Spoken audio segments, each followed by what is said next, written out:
Meus amigos, foi publicado agora a MP 927 para enfrentamento desta crise, dessa pandemia na área trabalhista. Esse vídeo, sem dúvida, é um dos vídeos mais difíceis da minha vida. Tá? As medidas adotadas aqui pela MP são fortes, são radicais e é para esse momento, para a gente refletir.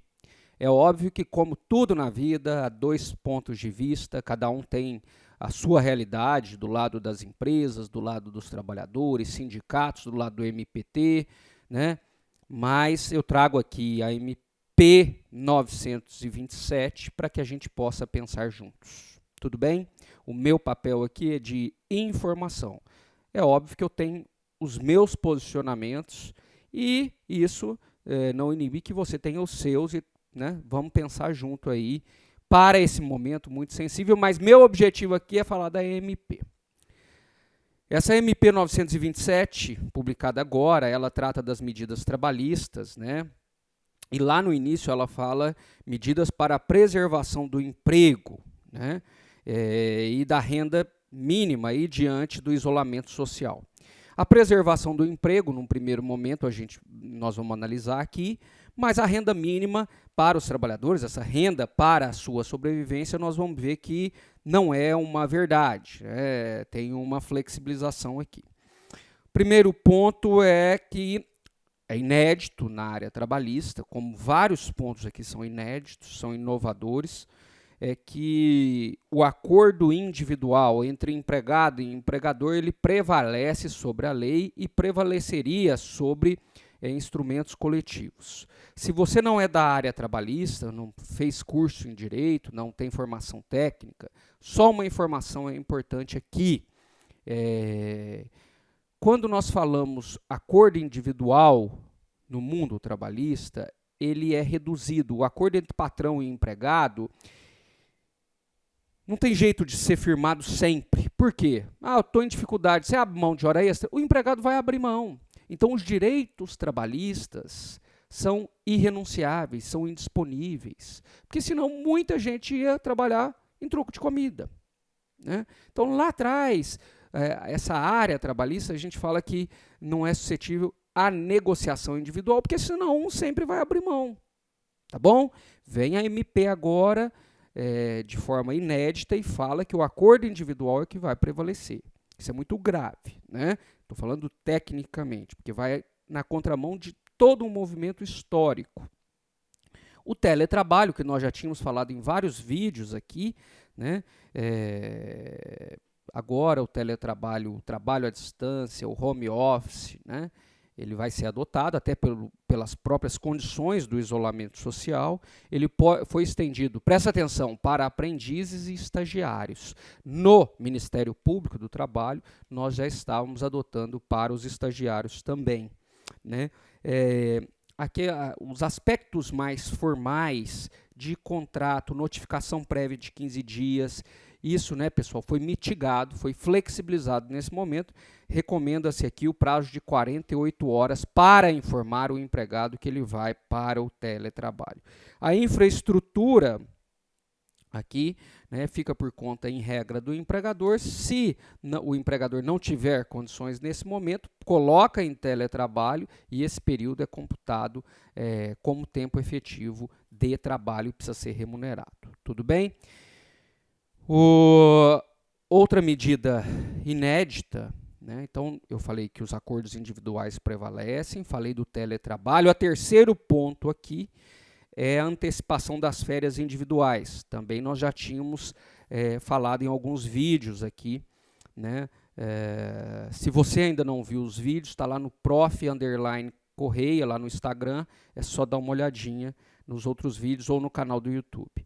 A antecipação de férias individuais, no momento de calamidade, já tínhamos sugerido que seria razoável dispensar aí a comunicação prévia de 30 dias, entrou em férias, agora tem um prazo mínimo aqui de antecedência de 48 horas. Você vai sair em férias, Maria, João? Então tem um prazo de 48 horas, comunica, e ele sai em férias. Não pode ser prazo inferior de 5 dias, então ele vai sair em férias, tem que ser no mínimo 5 dias aí de férias. E um ponto inédito, por favor, peço a atenção de vocês, é o seguinte: eu recebi centenas de perguntas nesse sentido, mas o empregado que ainda não adquiriu o direito de férias, para adquirir o direito de férias, tem que trabalhar 12 meses, né? Aí ele ganha férias lá dos 30 dias, se ele não faltou e tal. Aqui é possível a antecipação de futuros períodos de férias. Então, o empregador concede férias, mesmo que ele não tenha adquirido. E aí, depois, ele tem que trabalhar para adquirir esse período que já foi antecipado. Tudo bem? Os empregados em grupo de risco, maiores de 60, têm doenças crônicas e tal, serão priorizados. Também eu já tinha falado que seria uma discussão, que é inédito outra vez, que o pagamento das férias que está na lei, que precisa ser antecipado, até para ele usufruir férias de verdade, 2 dias antes o empregador tem que pagar. Como que fica agora? Paga no mês seguinte como remuneração, né? Até o 5º dia do mês seguinte. Tudo bem? Henrique, nas férias, para ser férias, precisa ter um terço a mais, o terço constitucional de férias, está previsto lá na Constituição. Como que fica isso? Também paga no mês seguinte, e aí vem a medida provisória e fala que esse terço pode ser após a sua concessão e pode ser pago junto com o 13º. Então, houve uma prorrogação aí do pagamento, tá certo? Eu tenho uma dúvida, manda, como que fica vender férias nesse período? Eu vou falar vender férias, pessoal, porque aqui nós estamos ainda em ideias iniciais, né? E de uma forma mais didática, o termo correto, o termo técnico, chama abono pecuniário de férias. Converter parte das férias, até um terço do período, você pode vender para o empregador. Ele paga aquele período. Como que fica aqui? É possível desde que o empregador concorde, tá? Então, a concordância da empresa pode vender, se a empresa quiser comprar. Profissionais da área da saúde e outras funções essenciais, também um ponto inédito aqui na medida provisória. Suspende férias, tá? Durante o período de calamidade pública, o empregador poderá suspender as férias. Comunicação aí, preferencialmente 48 horas. Então, suspende as férias do enfermeiro, do médico, pessoal que trabalha na vigilância sanitária e assim por diante. Tá bom? Supermercados. Tudo bem? Tudo que eu estou falando está lá no meu site. Eu coloquei por tópicos, para tentar ficar bem didático. Coloquei também a medida provisória. Tá? Só depois acessar.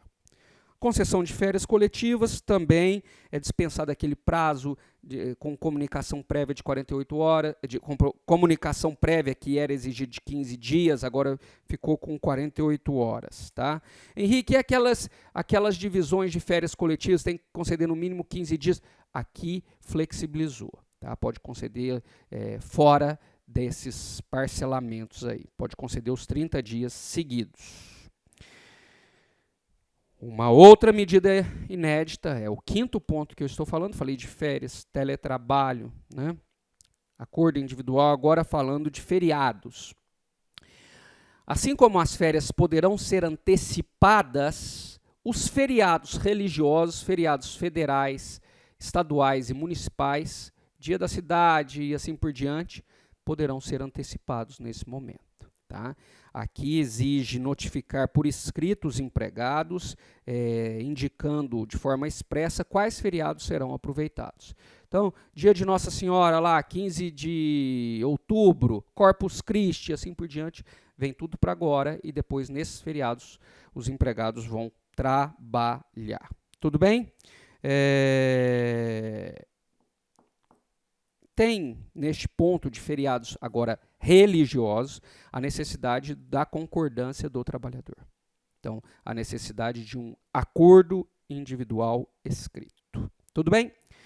Outro ponto, é o 6º ponto que eu separei, a medida provisória é bem extensa, eu estou tentando deixar bem mastigadinho, é o banco de horas grifa, antecipado de 18 meses. Henrique, como que é o banco de horas clássico? o que ele tem de horas extras, o que ele tem de trabalho em sobrejornada, aquele banco de horas, ele pega e usufrui agora no período de calamidade. A sistemática vai ser inversa, ele vai usufruir e depois ele vai ter que trabalhar. Nunca antes nós tivemos um banco de horas antecipado. Ele chama aqui de regime especial de compensação. Por acordo individual ou coletivo, para compensação até 18 meses contados do encerramento do período de calamidade. Aí ele vai trabalhar depois para compensar esse, entre aspas, descanso ou isolamento social. Tudo bem? Esse saldo, pessoal, como que vai ser? É no máximo 10 horas diárias lá no futuro, né? E o empregador que vai decidir. Tudo bem? No tocante, ponto 7, no tocante a ambiente de trabalho, meio ambiente seguro de trabalho, que tem várias normas para evitar acidentes, evitar catástrofes como de Brumadinho, etc. Então, foi feito todo um rigoroso em cima do princípio da prevenção ali para que o ambiente seja seguro. Essas medidas foram drasticamente flexibilizadas em razão do momento, né? Então, suspensão das exigências administrativas em segurança e saúde no trabalho. Fica suspenso os exames médicos ocupacionais, clínicos complementares, tá? Pelo prazo de 60 dias. E aí, depois eles vão ser feitos após o encerramento do período de calamidade.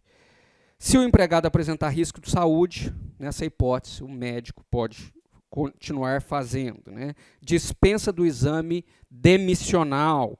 Poderá ser dispensado caso o exame médico demissional tenha sido realizado nos últimos 6 meses. Aí ele é dispensado. Suspensão de treinamentos periódicos e eventuais dos empregados previstos em normas regulamentares de saúde e segurança. As CIPAs, os mandatos de CIPA que encerrarem agora serão prorrogados até o fim da calamidade. Tudo bem? É isso. Falei de 7 pontos. O 8º é o que gera mais discussão, que é a redução de salário. Pessoal, como a medida provisória é bem extensa, eu resolvi, para os profissionais da área trabalhista, advogados, sindicalistas, RH, empregadores, trabalhadores, eu vou gravar um mini curso mais detalhado das consequências que podem acontecer. Esse mini curso será disponibilizado gratuitamente para quem quiser assistir nesse período de isolamento, para que a gente possa pensar juntos, na plataforma Aprovação PGE. Tá? Então, gratuitamente, é só acessar. Eu ainda vou gravar, porque eu quero estudar mais as medidas e aí me aprofundar em cada uma delas, e para que você possa pensar do lado daí também. Amanhã, isso está sendo gravado do dia... Agora, saiu a medida provisória, na segunda, dia 23, amanhã, dia 24, Ellison Miessa e eu vamos fazer uma live às 20 horas, às 8 horas da noite. Participe, para que você possa mandar sua pergunta, sua dúvida, tá bom? Lá no nosso Instagram. Muito bem, Henrique, o ponto principal, que vai até na contramão de que outros países estão fazendo, foi prevista agora, para a manutenção de empregos, uma suspensão do contrato de trabalho por, olha na minha mão, até 4 meses. Tá? Outros países, pessoal, têm feito suspensões de contrato, mas os governos, né, têm arcado com esse período. Aqui está previsto o seguinte, pode ser suspenso o contrato de trabalho, olha na minha mão, mas dado um curso de qualificação neste período. Qual curso? Como que é? Quais parâmetros? Um curso, né, de qualificação. E aí, neste período, ele não receberá salário. O contrato fica suspenso. Para que haja suspensão do contrato de trabalho, não há necessidade da participação do sindicato. Número 1. Então, o sindicato não participa. Pode ser feito por acordo entre empregado e empregador. Eu e a Maria, eu e o João e assim por diante. Grupo de trabalhadores, eu, Maria e João, vamos suspender aqui por 2, 3 meses. E coloca essa observação na carteira de trabalho. Certo? Então, trocando em miúdos, redução do salário, suspensão do contrato por até 4 meses, não ganha salário, né? mas ele faz um curso de qualificação. E esse curso é oferecido pelo empregador. Como que ele vive? Como que ele sobrevive durante o período? É possível uma ajuda compensatória. Pessoal, essa ajuda compensatória não tem parâmetros, não tem valor, poderá, de forma facultativa ou opcional, acontecer ou não, tá? Poderá ser concedida pelo empregador de caráter indenizatório. Então, não é salário, é uma ajudinha, uma bolsa, tá? Durante o período de suspensão, o empregado fará jus a benefícios voluntariamente concedidos pelo empregador, tá bom? Se o curso não for concedido, é uma burla, é uma fraude, aí tem que pagar salários, tá bom? Essa redução, e aqui eu estou falando, pessoal, tendo a maior sensibilidade do mundo, né? Você que está do lado daí, como eu disse, cada um tem uma realidade, se você é empregador, se você é trabalhador, e aqui eu estou no papel de professor. É óbvio que eu tenho um posicionamento sobre isso, e é isso que eu vou deixar aqui para vocês, né? Tecnicamente, essa suspensão do contrato de trabalho, ela não encontra amparo constitucional. O ápice das normas é a Constituição, e a Constituição existe exatamente para esses períodos. Então, a hora que vem e fala que pode suspender o contrato de trabalho por até 4 meses, por acordo individual, com suspensão do pagamento, tecnicamente não é correto, não tem amparo constitucional. Ah, Henrique, mas eu vou fazer para preservar a empresa. Tudo bem, né? Está previsto lá na medida provisória. Agora, vamos pensar nesse momento se você fosse empregado. Você vai viver do quê durante até 4 meses? Então, a hora que a medida provisória vem, e ela sequer prevê aqui pagamento de seguro-desemprego ou coisas do tipo, né? Que mesmo se tivesse, essa medida seria questionada. Então, tem dois lados. Vamos preservar as empresas, preservar os trabalhos, né, os contratos. Mas, por outro lado, esse trabalhador vai comer o quê? Ele vai para o trabalho informal. Qual trabalho informal tem nesse momento? Não tem. Então, essa medida gera o caos, gera saque em supermercados. Porque é igual, eu estava entrando no supermercado hoje de manhã e estava aguardando na fila, porque tem aquela distância mínima, número de pessoas. Estou gravando a aula aqui de Ribeirão Preto, pessoal. Vou gravar esse mini curso que eu falei aqui da minha casa. E aí tinha um rapaz do Uber na minha frente com uma sacolinha lá, e ele falou que eu vi ele conversando, tô no Uber e tal, agora eu não estou fazendo corrida. Aguentar, a gente aguenta 1, 2 semanas, mas e depois? Né? E depois, os trabalhadores informais, como ficaram com R$200? Não tem, não sustenta, né? Então, a hora que eu vejo a medida provisória, e a minha opinião só minha, tá? Não sei qual é a sua aí do seu lado, mas é que o risco da pandemia, que ninguém tem culpa, mas o risco ficou só nas costas do trabalhador. Ah, mas vou suspender. Tudo bem, você vai suspender, você vai pagar voluntariamente ou não, mas aí esse trabalhador que está arcando com todo o risco deste momento. Só sacrificou uma das partes. Sequer, eu coloquei, sequer tem previsão, pelo menos na medida provisória, do seguro-desemprego. É importante, senhoras e senhores, preservar aqui os empregos, as empresas. Eu entendo que está todo mundo aí, vai viver do quê? Mas, se não olhar o próximo lado, em pouco tempo, nós teremos o caos completamente instalado. Não vai ter polícia, não vai ter ninguém que vai segurar a fome. Então, o governo aqui, eu acho que faltou um pouco de uma coordenação técnica, junto com sindicatos, representantes trabalhadores, representantes das áreas trabalhistas, juízes, procuradores. Então, não se ouviu um lado e aí pode deixar a balança muito desigual. É possível aqui, para finalizar, que o empregador não recolha o FGTS por um período, né? E aí, eu até coloquei pelos meses de abril, março, abril e maio, ele não recolhe e depois ele pode parcelar esse pagamento lá para frente. Esse, sem dúvida, foi um dos vídeos, se não o vídeo mais difícil que eu gravei em todo o período que eu sou professor de Direito do Trabalho. Porque a situação é triste para os empregadores e cruel para os trabalhadores. Vamos torcer para dar certo. Vou gravar agora de uma forma mais técnica um mini curso gratuito aí para vocês.